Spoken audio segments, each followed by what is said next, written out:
Welcome back. It's been a little bit of a while since we've started the program off by saying we're going to talk about good works. This fellow has started an organization that helps beyond what happens in the hospital and in the care of medical professionals, aptly named Needs Beyond Medicine founder, Philip Brown. How are you? I'm great. How are you? Good. Welcome back. Thanks for having me again. You look fantastic. As do you. Thank you. It's a vivacious color. I'm trying, so. I like it a lot. Trying to bring back summers. Good luck with yes, all of that. Good How luck. you been, man? What's news? Good. Good. We're preparing for our 6th annual canSURVIVE this year, so. 6th annual. 6 years, so. We've been photographed, I think last count was about 127 cancer survivors. That's great. It's so cool.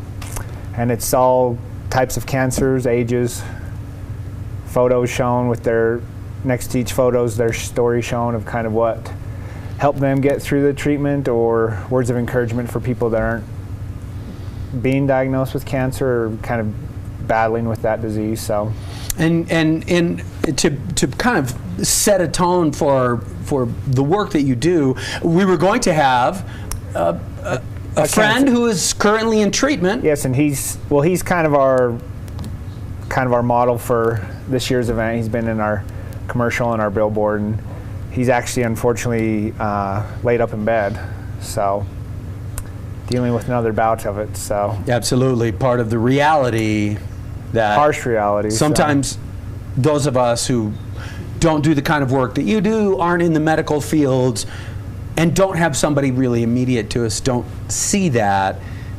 It's right. A little bit of a sobering thing. I was looking forward to having both of you here. He sent his apologies, and it's probably no apologies. And it's great to hear a different perspective than from me. Of a, you know, I was diagnosed with melanoma, but it was just with surgery, and you know, with other survivors, some of them are going through treatment for years, and some people have to go through it the rest of their lives just to kind of keep it under control. So it's definitely a huge different perspective if you hear it from the mouths of these individuals. Someone who is going through it.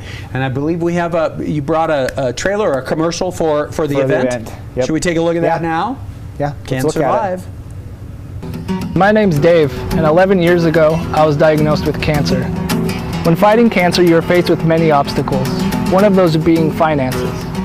Needs Beyond Medicine was able to help put my mind at ease. On November 8th, Needs Beyond Medicine will be having their 6th annual canSURVIVE gallery stroll. Join us in the celebration where you'll be able to meet cancer survivors like me. You'll be able to see their photos, read their words, and see how you can support them in their fight. I hope to see you there. Very nice. Are you excited? Are you busy this week like crazy? Yeah. Always busy, but it'll be a great event, and hopefully we have a huge turnout. So. And I noticed you're at the Radisson, that you partnered with them for a number of years, huh? Yeah, this will be our 3rd year having it there, and this year we're doing it a little bit differently, where we actually have a set time from 6:30 to 8 where we'll actually have speakers, and some of the survivors are actually going to get up and speak about their journey and their experiences they've had. And because in the past it's mostly been a kind of a gallery stroll format. Yeah, it's been kind of a more social event, kind of with the survivors themselves, previous survivors we've taken photos of. And I think that just helps with people understanding, hey, other people are going through what I've dealt with. So this year we're trying to mix it up a little bit, where we'll have actual speakers of the survivors. The photographer, Chad Hurst, he'll speak. I'll speak probably a little bit, just kind of to help people know what Needs Beyond Medicine does and where the money is going towards. And a big year. Are you anticipating this year? Have you seen it's a competitive world out there for charitable contributions. This year's been hard with donations and grants and everything, and I wish I kind of knew. So with canSURVIVE each year, we've gotten a little bit better as far as our donations are helping. So any little bit helps. I hope people understand that. You know, we don't need thousands of dollars of checks, even though they're great and they'll go a long way and be able to help people. But at the same time, you know, $5, $10. And that crowdsourcing element of folks out there that you're not necessarily going and sitting in front of and asking for a bigger kind of cornerstone donation is absolutely just as important. Right, because I think people don't realize, hey, we're helping the cancer patients that live in Utah. So these are people that live in your community. We're helping them through treatment to cover costs that aren't medical related.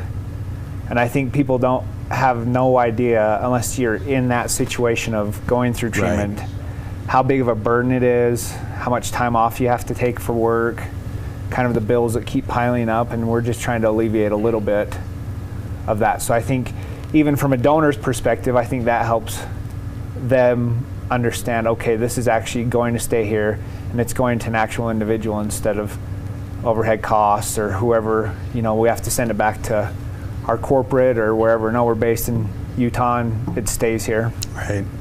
And it occurs to me as you were referring to that period that unlike if I sprain my ankle and I go get it set and I go to the hospital and then I come home and I recover 10 days or 2 weeks, but it's a single discrete event, right, as opposed to the needs that continue over a long period of treatment for folks who have been diagnosed. Right, exactly. And some people, they have no idea where, you know, how long their treatment's going to last, or right, how many surgeries, treatments, medications after treatments. So, you know, they might do a surgery and a couple months later, hey, you have something else in a different part of your body. So newly discovered, etc. For sure.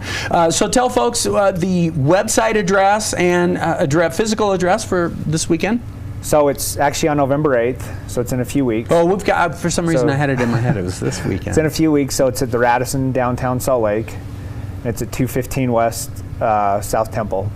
And it's from 5 to 9:30 with, like I had mentioned, speakers from 6 to 8:30. Nice. And they can find more information at canSURVIVE.org. or also at needsbeyondmedicine.org. And they can donate, if they can't make it, you can donate year-round on our websites as well. It's a cool thing you do, man. Well, thank you. Thank you for doing it. You're welcome. Good vibes to you for having the energy each and every day to be able to get out of bed and do what needs to be done on behalf of others. That's a cool thing. Thanks, Terry. Philip Brown, nice to see you. Thank All you. the best. Always good to see you. Indeed. We'll talk soon. canSURVIVE.org is the web address for more information about the gallery stroll that's going to be coming up, the fundraiser that is all important for Needs Beyond Medicine. Quick break. When we come back from ABC News and also from right here in Park City, it's Bill Rediker. Please stay tuned.